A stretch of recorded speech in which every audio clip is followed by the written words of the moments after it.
네, 지금 리포트에서 들으신 것처럼 어제 평양에서 북러 정상회담이 있었습니다. 이제 북한이 김정은 국무위원장과 러시아 푸틴 대통령이 서명한 새 조약의 전문을 공개했는데요. 오늘 이슈 플러스에서는 이 얘기를 자세히 짚어보겠습니다. 문소영 기자 나와 있습니다. 네, 어서 오세요. 네, 어제 김정은 위원장과 푸틴 대통령이 포괄적인 전략적 동반자 관계에 관한 조약을 체결했다. 네. 근데 오늘 전문이 공개됐어요. 어떤 네. 내용입니까? 오늘 조선중앙통신이 전문을 보도를 했는데요. 전체가 23개 항인데 가장 핵심적인 거는 제4조입니다. 화면에 보시는 거는 내용이 길어서 제가 조금 줄인 문장이긴 한데요. 네. 이제 쌍방 중 어느 일방이 전쟁 상태에 처하게 되는 경우 지체 없이 군사적 및 기타 원조를 제공한다. 이런 내용이 담겨 있습니다. 이 원조는 북한 러시아법과 또 유엔 헌장 제51조에 준하여 제공한다고 돼 있는데 유엔 헌장 51조는 그 유엔 회원국에 무력 공격이 있을 경우 개별적 또는 집단적 자위권을 가질 수 있다고 규정한 조항입니다. 아니, 북한 러시아 법은 이해가 되는데 왜 굳이 유엔 헌장 51조는 이게 왜 나온 겁니까? 네, 그 전문가들은 유엔 헌장 51조를 근거로 든 것은 양국의 협력을 이제 합리화하려는 수사적인 측면이 강하다라고 네, 진단을 네. 했는데요. 그러니까 51조가 각 네. 회원국의 그 개별 자위권뿐만 아니라 이제 집단 자위권까지 인정한다는 점에서 북한과 러시아 이 양국의 조약이 국제 규범에 부합한다. 이런 주장을 펴기 위해서라는 분석입니다. 근데 이 상호 지원 조항이 1961년 그 북한과 예소련이 맺은 유사시 자동 군사 개입에 근접한 거다 이런 분석이 있는데 지금 들어보니까 거의 비슷한 것 같은데 사실상 같은 거 아닙니까? 네, 그러니까 네. 이번 북남회담에 대해서 이제 정부는 지체 없이 또는 뭐 군사 원조 이런 표현이 명시되지 않았다는 점에서 유사시 자동 군사 개입의 이제 완전한 부활로 보기는 어렵다. 이런 평가를 했었거든요. 네. 하지만 이제 뭐 보신 것처럼 지체 없이 또 군사 원조라는 말이 들어갔어요. 네. 그러니까 오히려 정부 설명대로라면 네. 과거 군사 동맹 조약이 부활한 걸로 볼 수 있는 네. 거죠. 또 이 조약은 이제 1996년에 소련이 해체가 되면서 폐기가 됐었는데 네. 2000년에 북러 조약을 새로 맺었거든요. 네. 이때는 침략 위험 발생 시 지체 없이 접촉한다고만 돼 있어서 네. 이에 비하면 이제 어제 체결된 조약은 상당히 높은 수준의 동맹으로 봐도 무방할 것 같습니다. 지금 말씀하신 걸 들어보니까 반드시 전쟁 상태가 아니더라도 이제 어제 회담을 계기로 해서 네. 러시아와 북한 군사 기술 협력 상당히 강화될 걸로 보이는데 어떻게 보세요? 네, 그 말씀하신 것처럼 북러 회담을 앞두고 이제 최대 관심사가 러시아가 북한의 핵과 미사일 능력 고도화를 이제 지원하겠느냐 이 여부였는데요.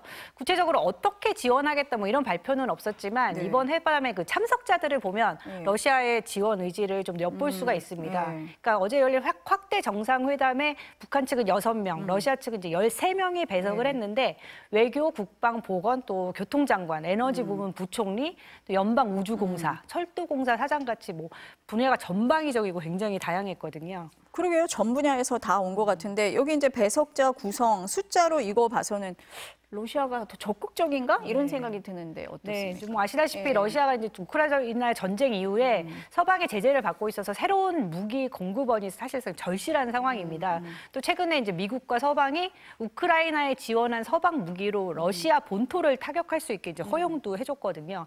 또 지난주 열린 G7 정상회의에서는 그 북러가 무기 거래를 비난하고 이제 국제사회가 여기에 단호히 대응하겠다 이런 천명이 이루어졌고요. 네. 미국 국무부도 이제 북한의 러시아 지원을 차단하기 위해서 할 수 있는 모든 일을 하겠다 이런 압박까지 내놓은 상태입니다. 네. 그래서 다음 달 이제 워싱턴에서 나토 정상회의가 열리는데 여기서도 러시아와 북한 간의 무기 지원 문제가 중요 의제로 논의될 네. 거란 네. 전망이 나오고 있습니다. 이러다 보니 이제 러시아로서는 서방과 분명한 대립각을 세우기 위해서는 북한을 든든한 우군으로 이제 만들 수밖에 없는 그런 상황에 처해 있습니다.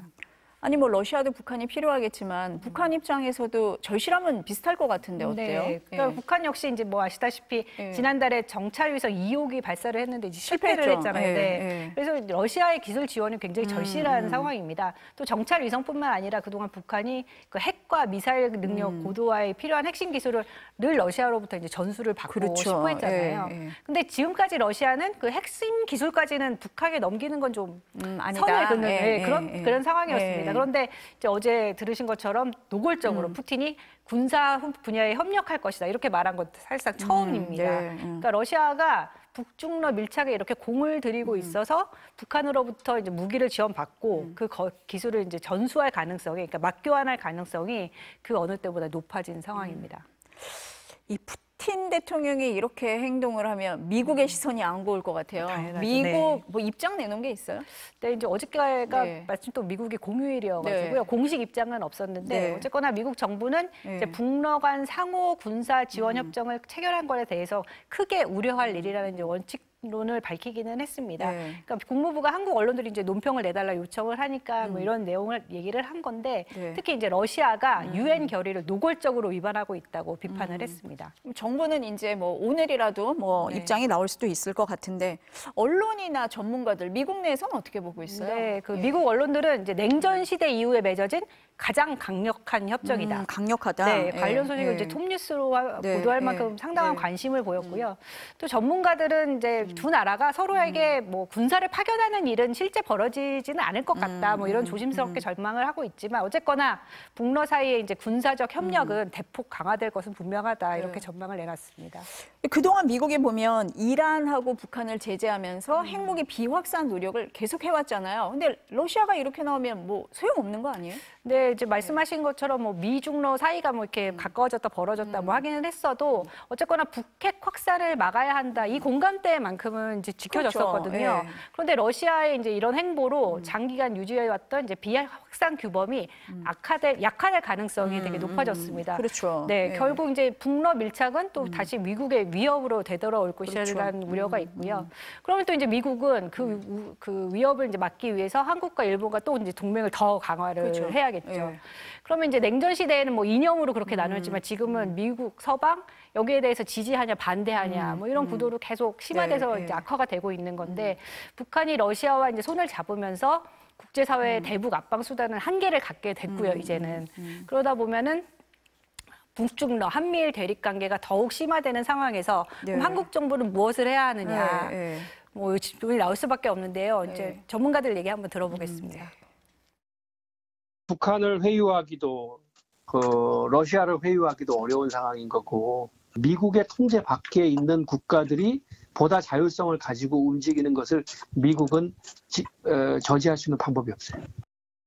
지금 외교 안보의 이제 최대 어떤 위기에 봉착한 게 아닌가 이렇게 보여지는 거고 그런데 제가 볼 땐 그냥 무기력하게 지켜보는 수준이라고. 근데 이제 어제 이 인터뷰가 나갔던 기사에서 이제 한반도라는 힘의 단층 지대를 두고 거대한 힘들이 다시 움직이기 시작했다. 뭐 이런 네. 표현이 나왔었어요. 그러니까 뭐 단층이 흔들리지 않도록 지금 필요한 건 뭔지 힘 조절을 위한 이제 외교 관계의 적절한 대응이 반드시 필요한 필요하다. 상황입니다. 네. 네. 근데 북한하고 러시아의 밀착 관계를 상징적으로 보여주는 화면들이 화제가 됐어요. 네. 몇 장면 소개 좀 해주시죠. 네, 이제 김정은 위원장은 24년 만에 평양 땅을 받은 푸틴 대통령을 이제 말씀하신 그대로 뭐 최고의 예우로 맞이를 했는데요. 푸틴 대통령도 그 러시아제 최고급 리무진 아우루스를 선물해서 화답을 했는데 네. 또 이 아우루스를 두 사람이 네. 이제 번갈아 운전을 한 막 게, 해줬어요? 네, 네. 화제가 됐습니다. 아우루스 도대체 무슨 차입니까, 이거? 근데 이제 아우루스는 모델에 따라서 뭐 가격 차이가 좀 큰데 우리 돈으로 한 5억 원에서 11억 원 정도 되는 걸로 알려져 있습니다. 이게 사치품이죠. 네, 그러니까 네, 네. 이 차량을 그 김 위원장에게 선물하는 것은 유엔 안보리 대북제재 결의 위반입니다. 근데 이제 그렇죠. 뭐- 사치품은 들어가면 안 되잖아요. 네, 근데 이제 뭐 푸틴 네. 대통령은 뭐 전혀 의식하지 개의치 않은 거고요. 않는다? 예, 개의치 네, 않은 네, 거고 네. 또 지난 2월에도 이제 김 위원장한테 이미 아우루스 한 대를 선물한 바가 있다고 합니다. 이미 한 대를 선물했는데 또 이 비싼 차를 또 선물을 한 거네요. 네. 근데 푸틴 대통령이 원래 밤에 도착을 한다고 했다가 새벽 2시 반 넘어서 평양에 도착을 했잖아요. 네. 원래 뭐 푸틴 대통령 별명이 뭐 지각대장이다 막 이런 얘기도 있는데 일부러 그런 겁니까? 아니면은 원래 지각대장이어서 이렇게 늦게 간 겁니까? 글쎄요, 그게 네. 뭐 해석이 분분합니다. 네, 해석이 분분한데 네. 원래 이제 방북 일정이 1박 2일이었잖아요. 그래서 네. 이제 어쨌거나 지각해서 왔기 때문에 네. 당일치기 하루짜리가 됐죠. 당일치기 당일치기 일정이 됐죠. 된 거죠. 예, 그래서 예. 그동안 이제 말씀하신 것처럼 푸틴은 자주 이제 이런 정상회담 이런 데 네, 늦어가지고 네. 지각 대장이라는 별명이 붙여 있긴 한데 네. 이제 그럼 어제는 왜 지각을 했느냐 네, 여기에 대해서 네. 이제 뭐 주도권을 잡기 위한 기싸움이다 뭐 이런 시각도 있고 또 이제 그 전날 일정을 뭐 소화하다 보니까 지체가 돼가지고 보안상의 문제라 네, 뭐 네. 북한에 뭐 사전에 협의를 하고 양해를 구해서 늦었을 것이다 네, 뭐 네. 해석은 분분합니다. 근데 어쨌거나 그러나 새벽 2시 45분에 이제 평양 순환공항에 푸틴 대통령이 탄 비행기가 도착을 했거든요. 네. 근데 이제 김정은 위원장은 이미 이제 와서 기다리고 있었고 또 푸틴 대통령이 비행기 밖으로 나올 때까지 이제 혼자 기다렸다가 혼자 기다렸대요? 네, 네. 네. 반갑게 이제 또 포옹을 하고 인사를 하면서 뭐 이렇게 네. 반갑게 맞이를 해서 지각이 뭐 이 둘의 만남에 큰 영향을 준 것 같지는 않습니다. 뭐 의도가 있어서 그런 거는 네, 아니고 네. 원래 푸틴 대통령이 지각대장이라서 그랬을 수 있다. 의미를 네. 두지 마라. 이렇게 네. 보면 되겠네요. 그리고 좀 뭐 만찬 얘기도 잠시 네. 드리면 네. 만찬도 이제 뭐 랍스터, 포아그라, 송로버섯, 뭐 인삼 이런 뭐 초호화 메뉴가 네. 준비가 됐다고 네. 하고요. 역대급 의전이라고 하더니 식사도 그랬나 보네요. 네, 그래서 이제 푸틴 대통령은 건배사에서 가까운 이웃이 먼 친척보다 낫다 속담을 인용을 했고 네. 김 위원장은 이제 불멸의 친선 관계를 위해서라면서 네. 이제 건배를 제안을 해서 네. 앞으로 북러 관계 어디로 어떻게 갈지 주목이 됩니다. 네, 북러가 밀착을 하고 있고 또 군사 협력이 어디까지 갈지 이런 거 좀 지켜봐야 될 것 같습니다. 네, 말씀 잘 들었습니다.